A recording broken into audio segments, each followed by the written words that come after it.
का रिश्ता राघव से उसके बाप की मर्जी से तय हुआ था। राघव और जिया के पिताजी आपस में अच्छे दोस्त थे। राघव इलाहाबाद में रहता था और जिया लखनऊ में। उन्होंने एक दूसरे को पहले नहीं देखा था, लेकिन जिया की परवरिश ऐसी की गई कि जहां पर लड़कियों की जिंदगी के फैसले उनके माँ बाप ही करते हैं, जिया भी इस अनदेखे रिश्ते में बंध चुकी थी। राघव एक सौंदर्य प्रेमी था, सुंदरता पर मरता था, इसीलिए रवीश साहब ने उसका रिश्ता अपने दोस्त की बेटी जिया से तय किया। तो उसे सबसे ज्यादा इस बात का ऑब्जेक्शन था कि लड़की की फोटो बिना देखे वो शादी नहीं करेगा। और राघव की माँ भी चिल्लाने लगी कि न जाने आपने मेरे बेटे का रिश्ता बिना हमें बताए और पूछे कहाँ तय कर दिया। रवि साहब कहने लगे कि लड़की बहुत ज़्यादा सुलझी हुई और कायदे है, हमारे घर में आएगी तो घर को स्वर्ग बना देगी। जिस तरह से राघव ने उस लड़की को नहीं देखा, उसने भी तो राघव को नहीं देखा था, लेकिन बिना किसी ऐतराज के उसने अपने बाप के हुक्म पर सर झुकाया और उसने कोई सवाल जवाब नहीं किया। लेकिन यहाँ तो बदतमीजी का ये हाल है कि तुमने तो बच्चों की अच्छी परवरिश ही नहीं की। बेटी 3 साल से अपना घर नहीं बसा सकी और पति से तलाक लेकर यहीं मैके आकर बैठ गई है, और अब तुम बेटे का भी दिमाग खराब कर रही हो। रवि साहब ने अपनी पत्नी को बहु बातें सुनाई थी और काफी हद तक वो बातें सच भी थी। राघव और निकिता 2 ही भाई बहन थे, लेकिन निकिता की जुबान की वजह से वो बड़ी मुश्किल से 3 साल ही ससुराल में अपने पति के साथ रही थी। दूसरे साल लड़कर मायके आ बैठी। उसे शायद लगा कि उसका पति उसकी मिन्नत करेगा और उसकी अलग घर की शर्त पूरी भी कर देगा, लेकिन पति ने तलाक के पेपर्स हाथ में दे दिए थे। बेटी भी अब 4 साल का हो गई थी। निकिता मैके में बड़े रौब से रहती थी, माँ और भाई को उंगलियों पे नचा रखा था, घर पर उसी का हुक्म चलता था। इन्हीं दिनों जिया के पापा अरविंद साहब बीमार रहने लगे। 5-6 महीने तक वे बहुत ज्यादा बीमार रहे, काम भी छूट गया और इस बीमारी की वजह से उनका देहांत भी हो गया। उनके देहांत की खबर सुनकर रवि साहब बेटे को अपने साथ लखनऊ ले गए। अरविंद साहब घर में तो जैसे कयामत टूट पड़ी थी। पत्नी रोए जा रही थी, बेटी का भी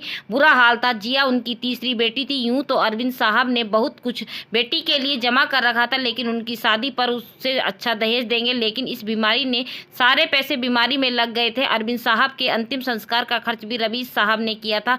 2 दिन उन्होंने वहीं गुजारे। इस दौरान राघव से भी कह चुके थे कि वो एक नज़र जिया को देख ले और अपनी मर्जी बता दे। हालांकि राघव की माँ उसका रिश्ता बहुत अमीर घराने में देख रही थी और राघव से कह चुकी थी कि तुम्हारे बाप ने जहां तुम्हारा रिश्ता तय किया है वो लोग वैसे भी कंगाल हो चुके हैं, तुम्हें दहेज के नाम पर एक फूटी कौड़ी भी नहीं मिलेगी।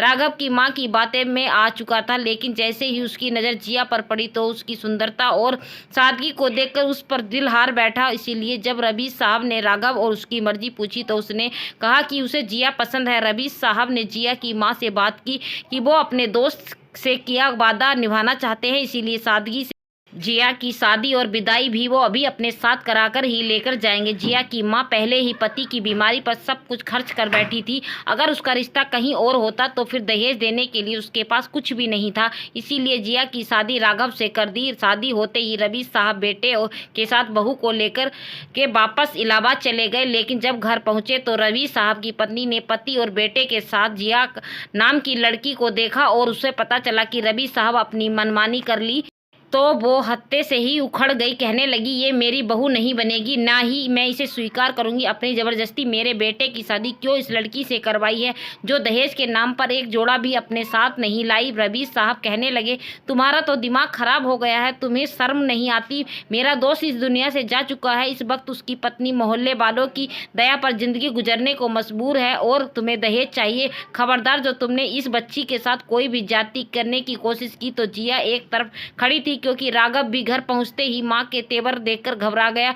निकिता भी घूर घूर कर जिया को देख रही थी, जो अभी कल के बड़े अच्छे खासे अमीर घराने में भाई का रिश्ता तय भी करके आ गई थी, लेकिन अब उसे सबके सामने शर्मिंदगी उठानी थी। दूसरा ढेर सारा दहेज जो लड़की अपने साथ लाना था, इस पर भी पानी फिर चुका था। रवि साहब ने जिया को उसके कमरा दिखाया और कहने लगे कि बेटा तुम जाकर आराम करो, सफर से थकी हुई हो। इस जैसे ही जिया कमरे में गई, रवि साहब ने अपने कमरे में चले गए। पीछे से सामत राघव की आ गई थी। माँ बहन दोनों उसके पास आकर खड़ी हो गई। कहने लगी, तुम्हें क्या सूझी थी? तुम्हें कहकर भेजा था कि अपने बाप की बातों में आने की कोई जरूरत नहीं है। अरे कल ही तो तुम्हारा रिश्ता तय करके आए हैं। लड़की लाखों में एक थी, इतनी सुंदर थी। यह जिया तो उसके सामने कुछ भी नहीं है, ऊपर से ढेर सारा दहेज लाने वाली थी। लड़की के बाप ने तो यहाँ तक कह दिया था कि गाड़ी भी लड़के के दहेज में देंगे। ये सारी बात सुनकर राघव का भी दिमाग खराब हो गया। उसे अपने किए पर फैसले का अफसोस होने लगा। उसकी माँ कहने लगी, खबरदार, जो तुमने इस लड़की को सर पर चढ़ाने की कोशिश की और औकात में रखना और इससे कहना वो हमारी किसी बात को न टाले, हमारी सेवा करे। राघव अपनी माँ के सामने हर बात पर सर हिलाता रहा, जैसे कि ही वो चाहता वैसे ही होगा। जब वो कमरे में आया तो उसने जिया जरा भी अच्छी नहीं लग रही थी। एक तो वो सादे से हुलिये में और दूसरा इसे इस बात का अफसोस था कि माँ बहन ने जो उसके लिए परी ढूंढी थी वो ढेर सारा दहेज ला रही थी। जिया की वजह से मौका उसके हाथ से निकल गया था। कमरे में आकर दरवाजा बंद करके कहने लगा, देखो, तुमसे शादी करने में मेरी कोई मर्जी शामिल नहीं थी। वो मेरे पापा ने तरस खाकर तुमसे शादी करवा दी, वरना मेरे लिए तो मेरी माँ ने बहुत ही अमीर घर और सुंदर लड़की ढूंढ रखी थी, लेकिन पापा की वजह से सब कुछ रह गया। मेरी बातें सुनो, मेरे लिए मेरा सब कुछ मेरी माँ और मेरी बड़ी बहन है। अगर तुम चाहती हो तुम्हारी ज़िंदगी आसानी से गुजरे तो उनकी किसी बात पर भी इनकार मत करना। मुझसे ये उम्मीद न रखना कि मैं तुम्हारे साथ दूंगा। अगर मैंने माँ के मुँह में तुम्हारी कोई भी शिकायत सुनी तो तुम्हारा हुलिया बिगाड़ कर रख दूंगा। जिया पहले ही बाप के सदमे से दो चार थी, इस पर राघव की बातें उसे दहला कर रख दिया। जिया कहने लगी, अगर आपके घर वाले मुझसे कोई शिकायत नहीं होगी। अगले दिन ही सास ने जिया को किचन का रास्ता दिखा दिया। कहने लगी कि सारा काम आज से तुम ही करोगी। जिया को काम की आदत थी, उसने बहुत जल्दी पूरा घर संभाल लिया। हाथ में स्वाद भी बहुत था। रवि साहब उसके खाने की बहुत तारीफ करते थे। यूं तो राघव को भी उसके हाथ की बनाई हुई हर चीज़ बहुत अच्छी लगती थी, लेकिन टेबल पर बैठते ही खाने का निवाला मुंह में लेते ही निकिता का मुंह बन जाता।